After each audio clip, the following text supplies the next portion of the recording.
It was supposed to be a routine rehearsal. Phantom's Lament was set for a comeback, and Amelia Hart, the cast's brightest star, was center stage. Then, mid-scene, she vanished. No scream, no fog machine, just gone. The director's cryptic words? She was taken. The tabloids feasted on rumors. Was it a publicity stunt? A diva dive? A curse? The police uncovered shredded call sheets and a buried contract dispute. But Amelia's disappearance wasn't an accident. It was a calculated erasure. And the worst part? No one stopped the show.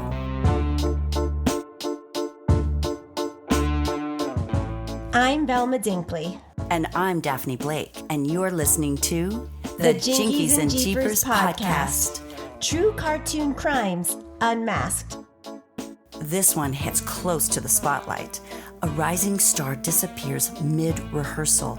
A ghost story gets tossed around, and everyone left behind holding secrets. I mean, come on, so many questions. Beneath the drama, there was something far darker. Power plays, blackmail, and the lengths some will go to bury the truth. Amelia Hart wasn't just a missing person. She was a warning. Ready for the open water? Mamba Bay Marine Rentals has boats, jet skis, and private charters. Sail into the sunset or straight into the fog. Mamba Bay Marina Rentals, making waves since 1969. Amelia Hart was destined for something bigger, but Hollywood came knocking first.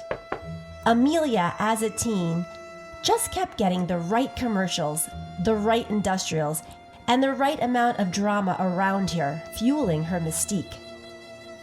She was an up-and-coming talent with a voice that could hush a room and a presence producers either adored or feared. Phantom's Lament was set to be her breakout moment.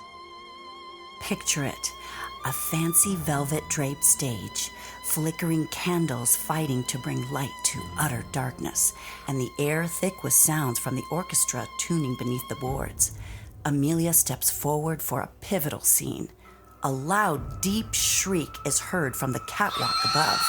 Then she vanishes midline. No fog machine, no effects cue, just gone. I heard the shriek and looked up. When I looked back at the stage door, she was gone.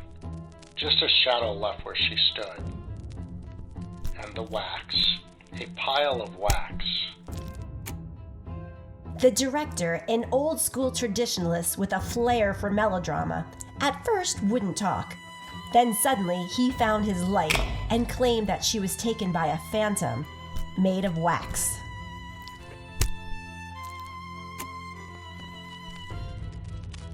Yeah, mate. That's what I said. It was made of wax. Very scary. Like a phantom. A waxy, blurry phantom, I think. A haunting or curse, most likely. Maybe even a whammy.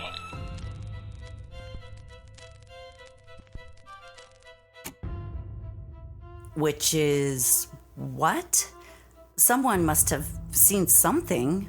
What was the shriek? And what's with the wax? Not even sure Vincent Gould would have been ready for this one. Ugh, the director knew more than he was willing to say.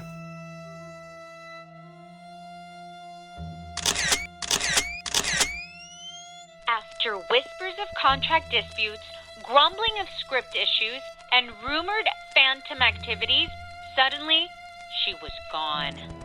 Nothing has ever happened like this before.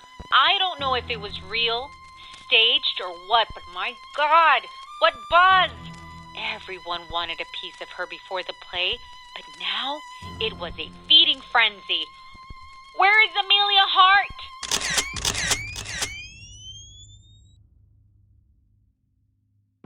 Coolsville was in shock.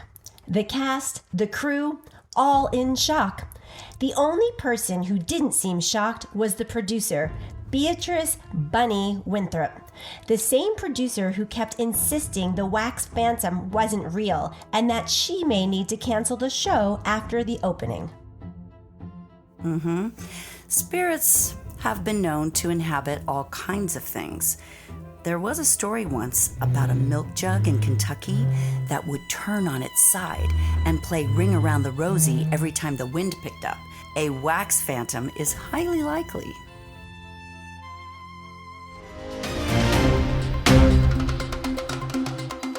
Authorities urge the public to avoid all rehearsal areas of the Phantom's Lament. Stage access is restricted while investigations continue. A wax advisory is in effect until further notice.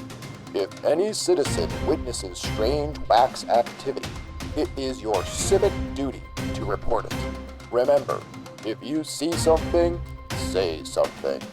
That is all.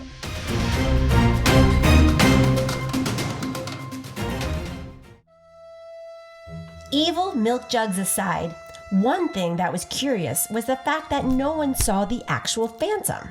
Drops of wax were found all around the theater, on door handles, floors, even the coffee pot, but no direct sightings of the phantom.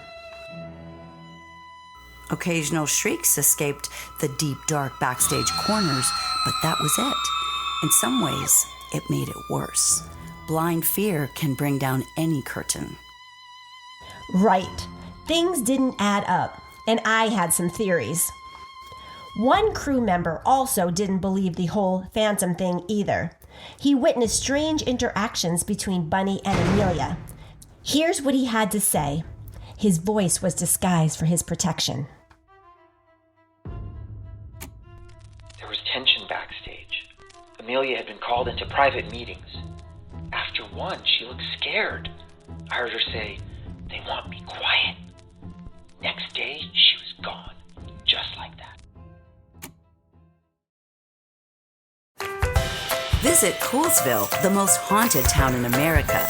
Beaches, boutiques, and according to locals, the occasional vengeful spirit. Book your stay now. Experience Coolsville.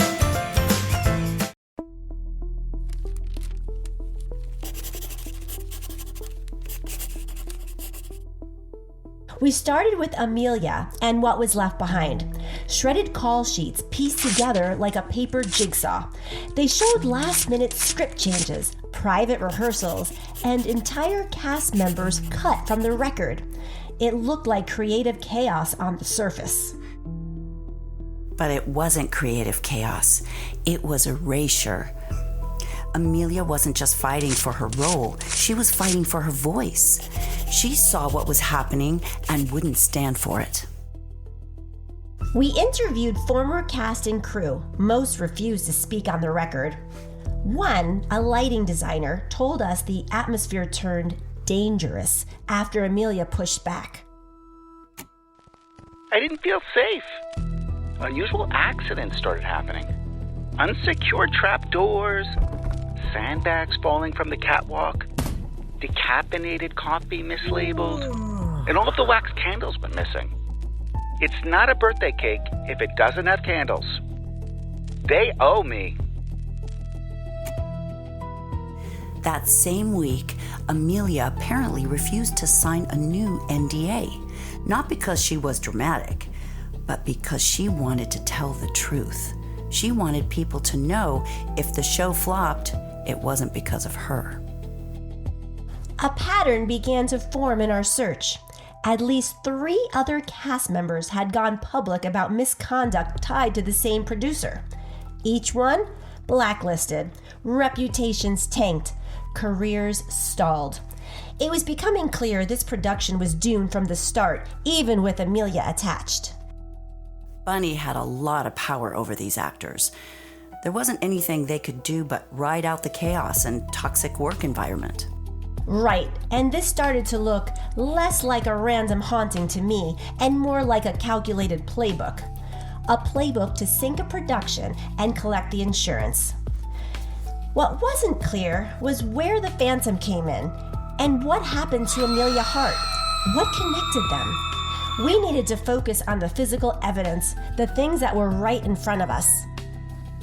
And when we found Amelia's original call time scrubbed from the production log that day, that's when it got real. Someone didn't just want her gone, they wanted her forgotten. Wanted her written off as just another selfish actor who imploded like so many before her, taking down not only herself, but the production. Our job was to make sure that didn't happen. We discussed setting a classic net trap, but that usually worked better on swamp specters or runaway robots. Traps weren't my specialty, so I was a little hesitant. I couldn't calculate the outcome. For one, we hadn't actually seen the Phantom, and we also didn't know how it was connected to Bunny. And B, supernatural stuff is unpredictable. You throw wax into the mix, and things could get sticky pretty quickly.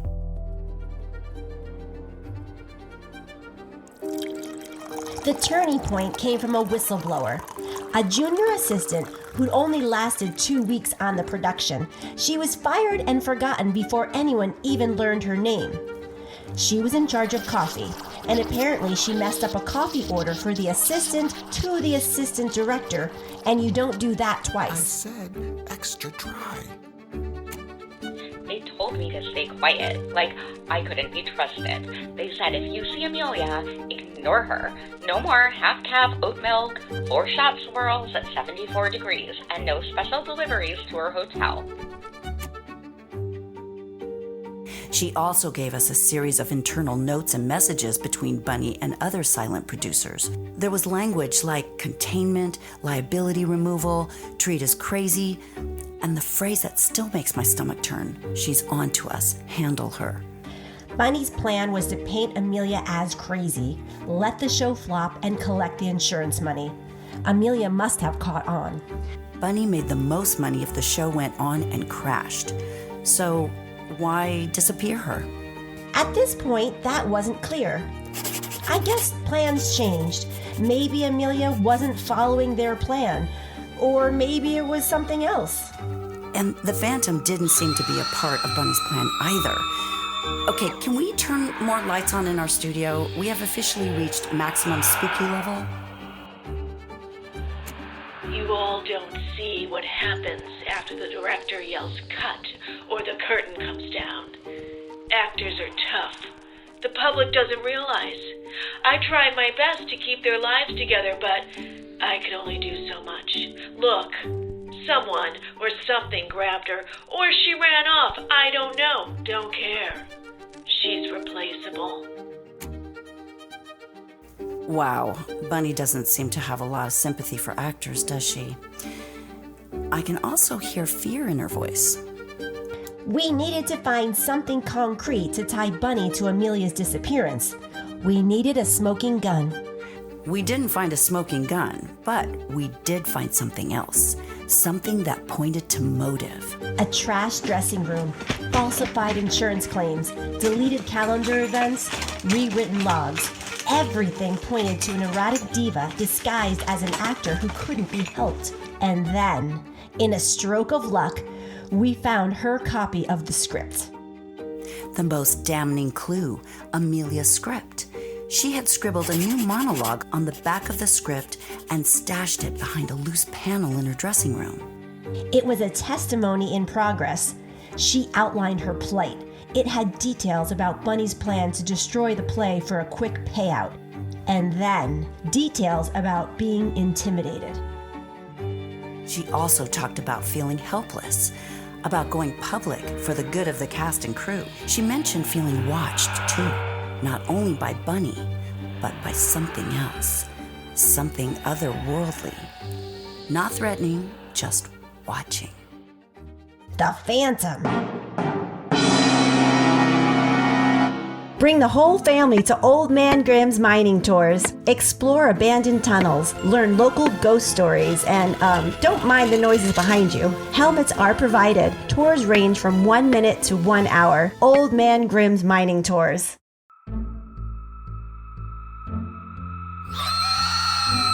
Bunny was closing in. The Phantom was circling. I can't take the drama. I mentioned my theories earlier. Well, After reading the monologue, I formed a new one. One I couldn't believe, but it was the only logical answer. I needed to check one thing before I brought it to the police. I went to check the loading dock. That was when I got a tip. A phone call came into the house phone for me, and it was muffled, but the voice on the other end said that someone had just ordered a very unique coffee drink from a local Java hut. A half-calf oat milk 4-shot swirls at 74 degrees. The same drink the whistleblower said Amelia liked to order. 74 degrees? I'm 84 degrees all day, amateur. That's all we needed. We told the police to meet us backstage. By the loading dock? Exactly. Over the course of the next few minutes, we walked the police, the cast, the crew, and Bunny through the crime. Bunny's negligence and intended insurance fraud. The dangerous working conditions, the silent producers, everything. Bunny denied everything, but luckily she's even worse at acting than she is at producing. Then came the Phantom. You walked everyone through the dangers of spirits and possession in a theatrical setting, while I retrieved the toolbox from the lighting designer. Right when you began your story of the evil milk jug, I pulled out the Phantom's mask and threw it to the lighting designer. His eyes got so big and then burst into tears. It might have been the pepper spray from the police, but I actually thought he had some remorse. Kidnapping will do that to people. He quickly caved and talked about his undying love for Amelia and how he took her to protect her. He did it out of love.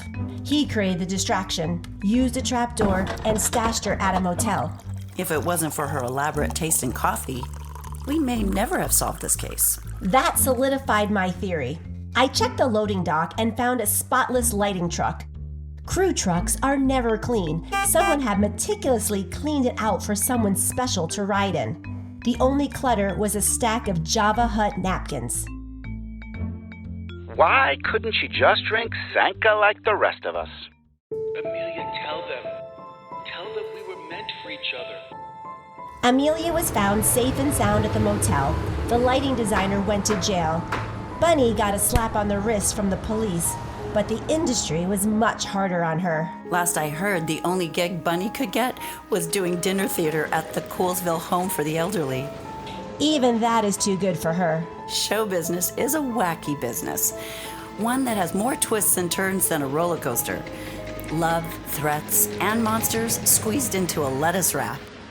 Next week, we return to Coolsville to investigate a disappearance that's haunted us since childhood. A lost sibling, a buried manuscript, a lie protected for generations. But before we go, if you've experienced workplace abuse, harassment, or coercion, know this: your voice matters. You are not alone. Confidential resources are included in the episode notes. Speaking up isn't easy, but silence only protects the people who count on it. This has been the Jinkies and Jeepers podcast. True cartoon crimes. Unmasked.